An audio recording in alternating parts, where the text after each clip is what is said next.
Howdy peeps, and welcome back to what I believe is part 7, I think. Might be, somewhere around there. Anyway, of the build series of the SU76 by Tamiya. Now, last time we'd got the main hull all put together, the fighting compartment put together and painted. And this time, it's time for tracks. So, where do we stand? Oh dear, I've forgotten again. Extra light cables. There we go. We're getting there. Why is it I can never find the plug socket when I need to? There we go. That's better. Right, we can see.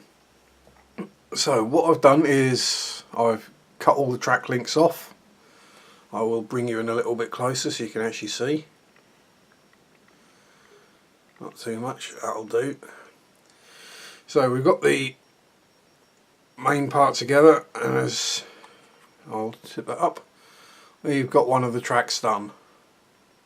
That was just, no, I didn't want to do both on camera and make sure I had a clue what was going on with them, so there we go. So now to start the second set. Obviously these aren't actually glued in place, or shouldn't be. All the wheels should be removable, and then with a bit of luck the tracks will all fall off. As he shakes the wheels out, which will keep there. Keep rolling, rolling, rolling. Yeah. Again, at this point they have set overnight, so well and truly dry, and I think I might have accidentally glued the idler wheel into the tracks. Nearly. There we go. So won't be needing those for a while. What I can do is draw your attention down here. As you can see, I've laid out the links for the top run, the bottom run being a single piece, and then we have individual links for the front and rear, which I've counted out as well. All I've done is chop the links off, sanded off the sprue gates. There's one I think I missed, did I? Yeah, that's alright. And then lined up the 34 links for the top run here. Oh, excuse me, throat again. If you've seen my how I do tracks, individual links video, this is exactly the same way I do it. One piece of tape upside down on the mat, taped down with a couple of other bits of tape and a straight edge, so that we can keep everything in a straight line.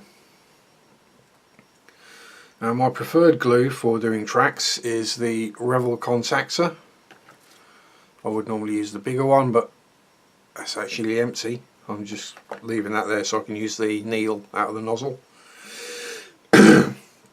What you'll find is the Tamiya extra thing can be a bit quick to dry for doing individual links, because you need a bit of working time with them. And he says, hoping that the needle doesn't pull straight out again. Yeah. So all we've got to do now is run a bead of glue down in between each track link. And here's where I probably will get my head in shot trying to see what I'm doing. Yay, it's not blocked. And here's where I get the shakes, because I'm running low on caffeine, I think, at the moment. Let's try supporting it with my other hand.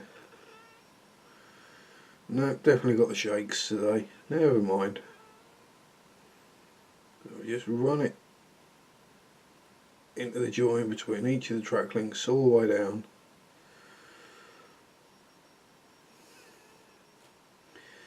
As we go. And the trick is, so you get plenty of working time with the contactor like this. So you leave it 5 or 10 minutes before you take them off of the paper, or tape, sorry. And then we can pop them into the handy little jig that Tamiya provides for the top runs of tracks. One on each of the A sprues, so we don't need to necessarily worry about that. Is that the other reason for leaving them 5 or 10 minutes before you put them on the track jiggies? In case you've got any glue seeping through, it will be fairly well gone off by then, so you won't stick the track to the jig. I've done that before.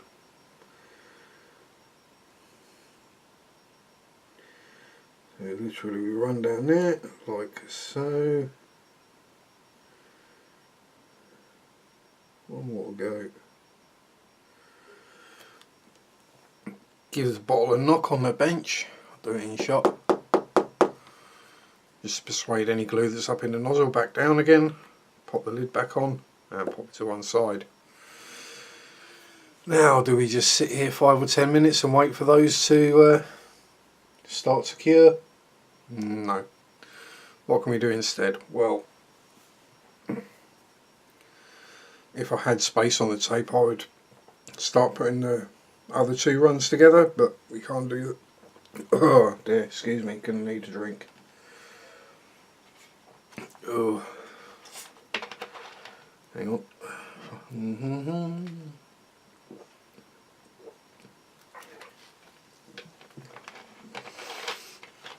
Probably a bad idea because I'll probably burp in a bit now. Never mind. What we can do in the meantime is take our hull and just pop the sprocket, wheels and idlers on in preparation.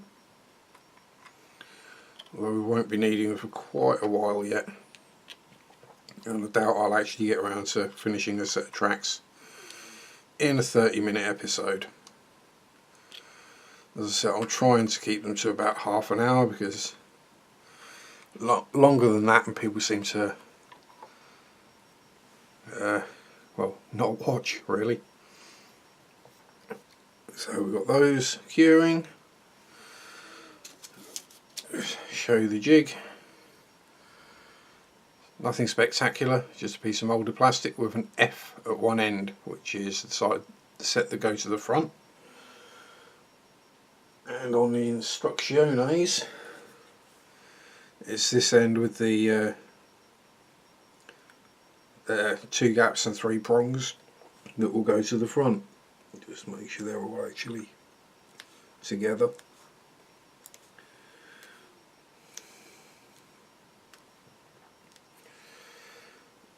Right. What to do next? There must be something we can do while we're waiting for those to go off.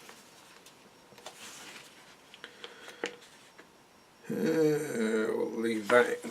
So what we'll do is we'll pop the instructions down and we'll pop a couple of these bits together just while we're waiting for the glue to cure.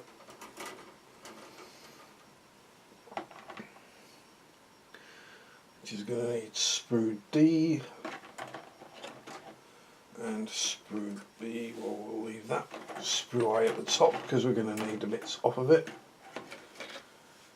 That will be sprue B, which we want B11.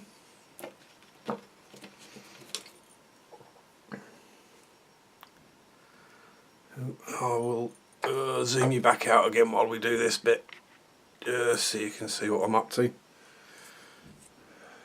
B11, there it is, up that corner.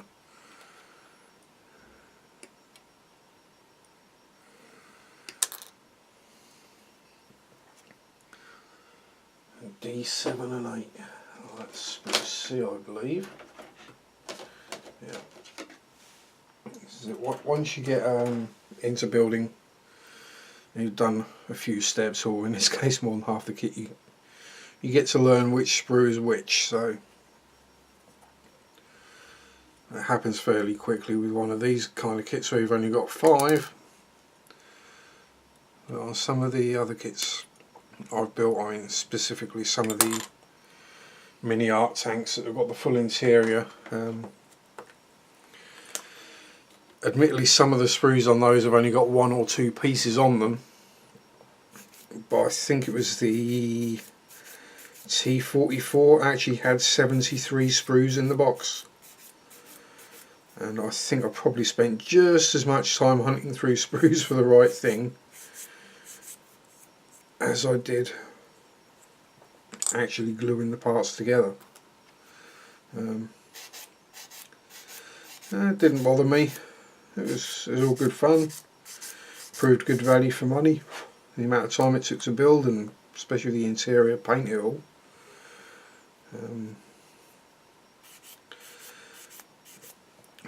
I might do a review of one of those one day, because they are awesome kits. That way around, I reckon. He says. Yeah, it must be. There's just no locating marks on there, so we'll pop. Well, that's got to go that way. Oh, yeah, it was a great fun kit to build, that was. To me, this is going to be open at that end. No, it's covered by that anyway, that's not a problem. So I'm just thinking out loud and to myself, something that happens with alarming regularity. It comes with getting older. Sometimes we speak to ourselves, us old farts. Sometimes it's the only way to get a sensible answer, to be honest.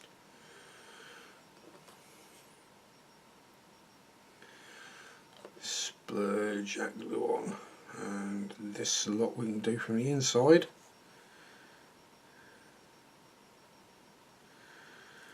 And just saves on a few excess glue marks on the outside. If you want, you can then go and clear any glue marks up with a buffer or some such suitable tool. I tend not to bother.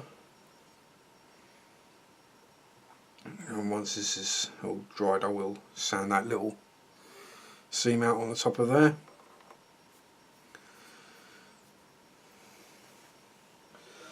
So spruce C, which is the one that's still got a lot of bits on it. Oh, excuse me. We just get these popped together.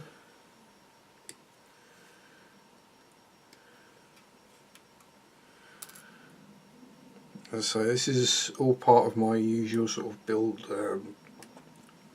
build strategy, I think you'd probably call it. Well, I don't sit around waiting for something to dry, I get on and do something else. And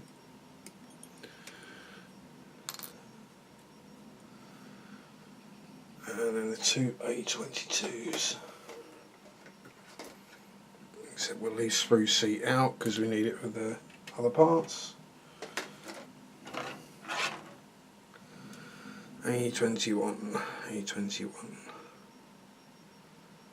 There we go.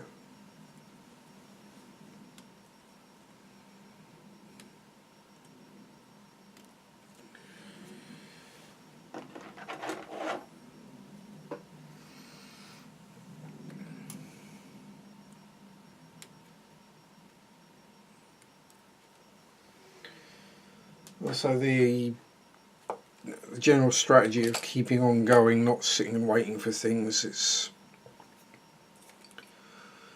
probably a good one to have if you've got more limited bench time, as I have now actually got a job.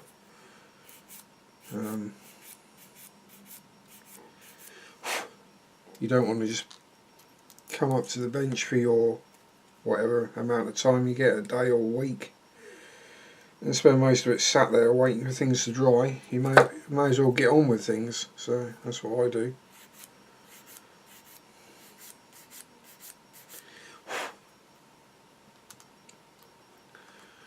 And these, obviously got these two, or these few bits, and the excuse me, aerial mount glued together. We can get back on with the tracks.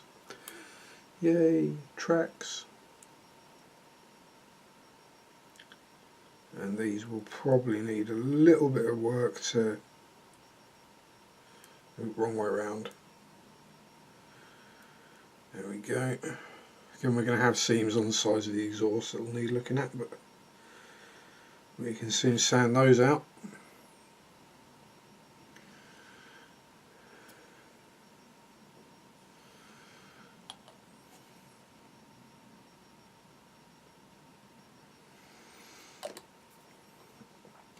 And this goes that way, that goes that way. A good old Tamiya has actually got slots that only fit the one direction.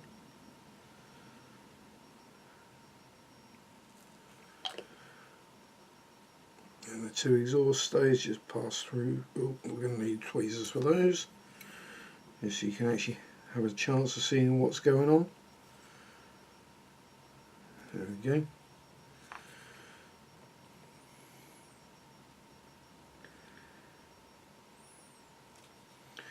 Just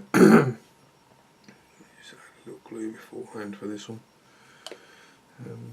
But pieces like these that you'll find with Tamiya kits, these little exhaust stays made from plastic or styrene, you probably find with a Dragon or a Mini R or some such Meng Takom, that they're actually made out of photo etch, which is where life gets really interesting.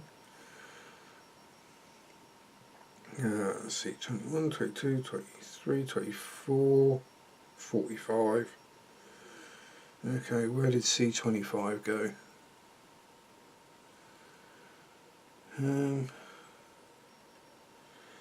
I'm being blind again. There it is.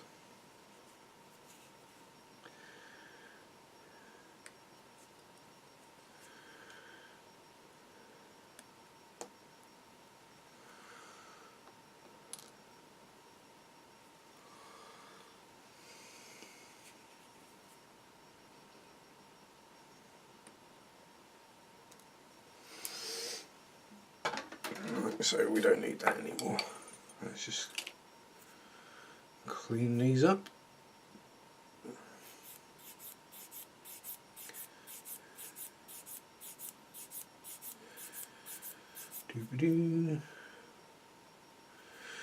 I seem to be a bit short of waffle today. No idea why. It's most unlike me. I'm going to have to trim that up with a knife. Where did I put my knife? There it is.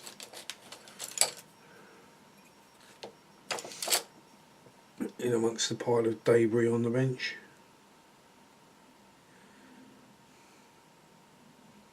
Again, safety, do not cut towards yourself. I've always done it. And it's why my hands are covered in scars, because of the times I've slipped doing it, but you know. Alright, that way up, that way up. Pop some glue in first, just to make sure it's got something to grab.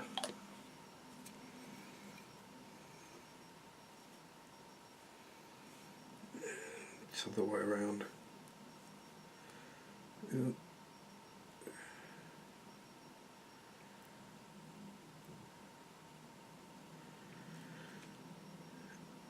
Get in there. Stop being so truculent.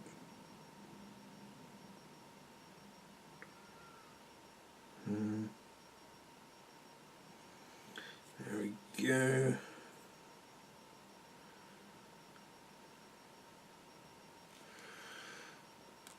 Right, so we got the bits for step 21 done there, while we're waiting for the glue to chooch on the track links.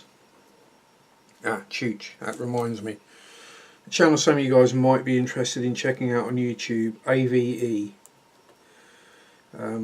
He's a Canadian guy that does tool reviews, strip downs, various engine nerding kind of stuff. But he's, even if you're not interested in that kind of thing, he's very funny. Well, he makes me laugh at least. He's very on. It's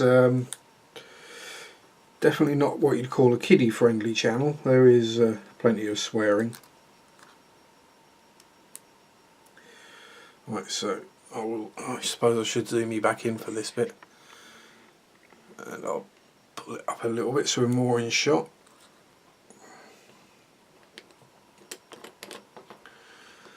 So literally just working the tracks in, pressing them into the jig, making sure that they're all lined up as we go. You can see if you leave it too long, they won't want to stay in place. They'll have set themselves. There we go. And it's just a case of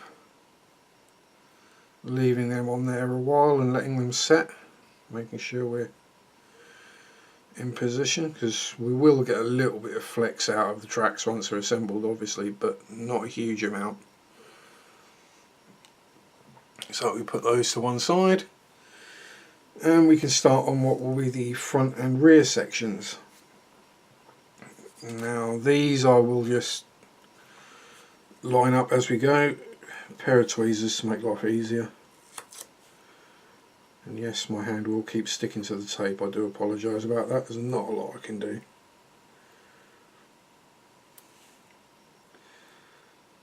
Just a lot easier to do on this way. If this was a larger vehicle like a KV or something German and overly engineered, yeah, the larger track links, you just stick them on there by hand. But these are, as I say, rather small and delicate, fiddly little track links, so we'll use the tweezers to pick them up and place them down. Now from the first run of tracks I did, I noticed that it didn't quite line up, so there's a link at the front that's sitting flat on the floor rather than going up around or making its way up towards the sprocket. So what I've done for this set is I've adjusted the numbers slightly, taken one off the rear set and added it to the front set. Although that may well be wrong, because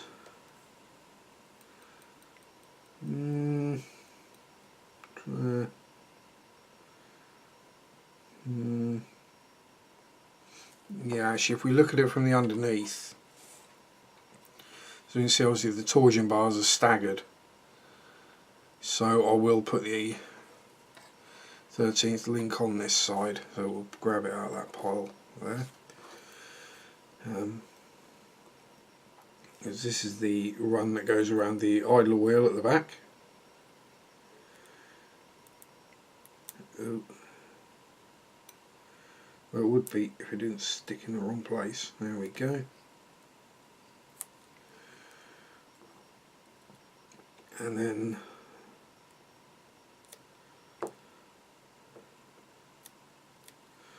now the problem here I'm going to have is I'm going to get to a point where I've got these all lined up and I'm not going to have enough time left to, as I say, I'm trying to keep it to 30 minutes there or thereabouts.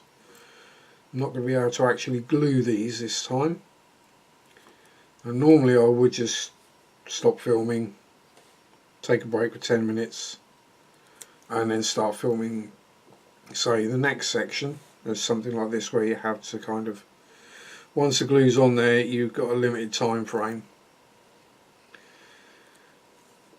But because, shock horror, I'm actually going to work shortly. It's just gone 10 past 10 and I start work at 11 today. I think what I'm going to have to do is just line these up so you can see how I do it, and then I'll probably have to call it a day, I'm afraid. Then come back and hopefully if I'm in any fit state when I finish work, I can either film the next section or I can do it tomorrow morning. This is the good thing about having a clean cutting mat and a dirty cutting mat. This obviously being the clean cutting mat, which I use for videos most of the time, and the dirty mat is the one I normally work on, and it's quite minging really. Oh, spare fur. Is that mine or the cat? Probably mine. Yeah.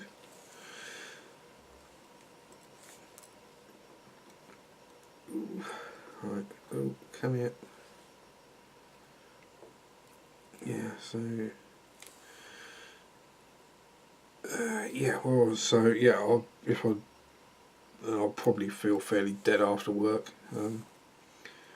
So it's not difficult, tricky, heavy work today. It's just as I've been out of work for best part of 9 months, pretty much sitting on my bum doing nothing. So I'm massively unfit at the moment.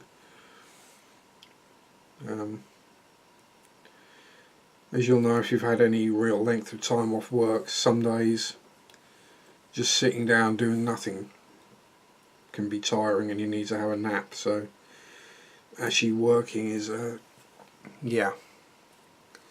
Right, so there we are, that's those done. Now do we reckon we can get the exhaust box on and still run the tracks through? Yeah, why not? Save having a couple of little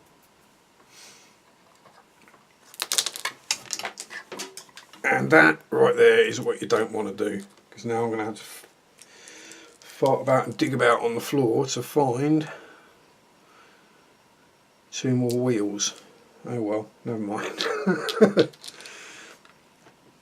think they both rolled the same direction. Yeah, well, we'll find them later. So what we'll do before we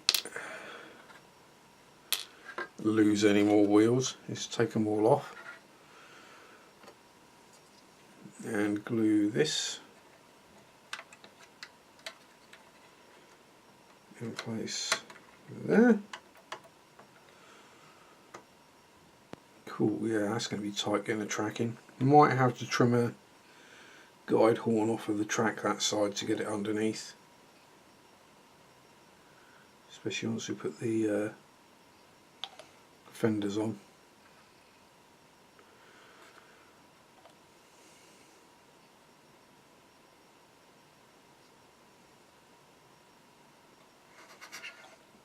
Right,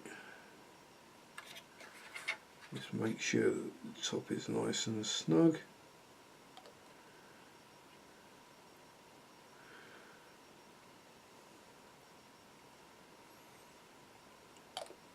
Then the exhaust glues in the top of that. Oh yeah, we are still zoomed in. I think I've done it all in the shot. Add a bit more just to make sure.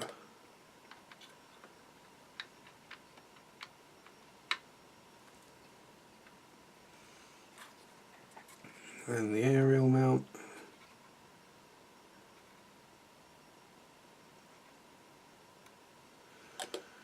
In theory at least goes in there. And that will do us for now. So, usual, thanks for watching, bloody blah. Enjoy your modelling. That one first. Have fun. Rock on. Peace out. Wish me luck at work and bye bye.